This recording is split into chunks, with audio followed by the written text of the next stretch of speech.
everyone. Today I will talk about SDG 11, which is Sustainable Cities and Communities.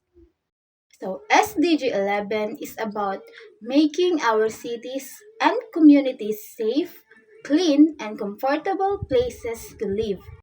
It means having safe homes, clean streets, parks to play in, and roads where people can travel safely.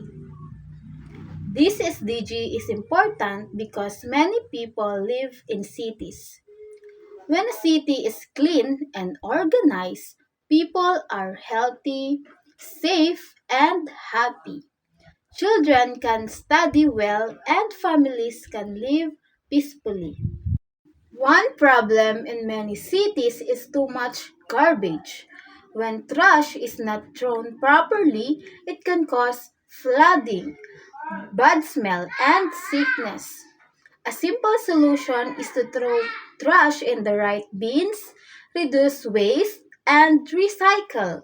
We can also help by keeping our homes, schools, and streets clean. For example, when students help clean the classroom or join cleanup activities, our community becomes safer and more beautiful. Remember, a better city starts with a small action. Let us all help build sustainable cities and communities. So, that's all. Thank you for listening.